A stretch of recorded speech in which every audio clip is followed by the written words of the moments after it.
я включил альтернатор, вольтметр, и все это через реостат, который сейчас буду крутить ручку. То есть вы понимаете, смысл опыта в чем? Найти ЭДС, внутреннее сопротивление источника тока. Напряжение. У меня же будет сейчас, вы же понимаете, что у меня сейчас будет измерение тока и измерение напряжения. Значит, ЭДС минус И на М. Вот у меня сейчас будет, должна получиться функция линейная, во-первых. У от И зависит линейно. И будет аргументом. И с отрицательным коэффициентом. Ну, давайте цель замкнута, включаем опыт. Так, ну, кручу. Вот у меня каждую секунду измеряет. Что-то тут он замеряет. Что-то вот это. Реостат кручу, да, я реостат кручу, чтобы в такую сторону, что у меня вот в эту сторону лучше крутится.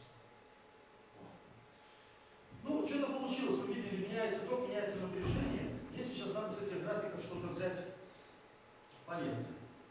Ну что полезное? Мне надо получить зависимость напряжения от тока. Поэтому я беру редактирую график. Вот у меня эта вкладочка здесь.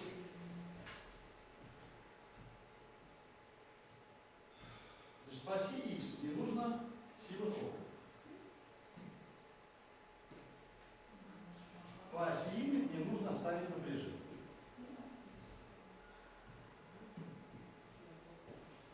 Ну, масштаб выбрал не очень хорошо. Но линейная функция с отрицательным коэффициентом угловым. Мы сейчас посмотрим уравнение. Самое главное уравнение. Вот она линейная функция. И вот оно уравнение, что дал компьютер. f от x это u равно минус 1,28.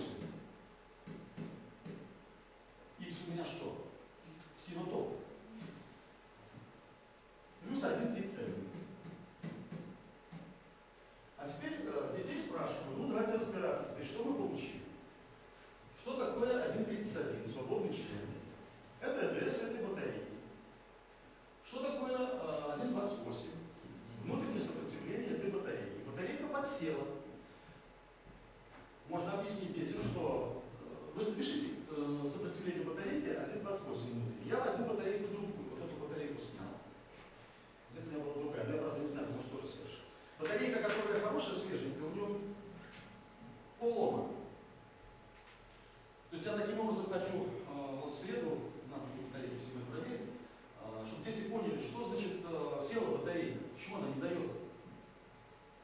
Напряжение у нее такое же самое, ЭДС осталось, как 1,3 вольта было, так 1,3 осталось, у нее внутреннее сопротивление увеличилось. Поэтому она не отдает во внешнюю цепь, а берет на себя. Вот вам объяснить. Значит, я поставил сейчас другую батарейку, давайте я буду поехали.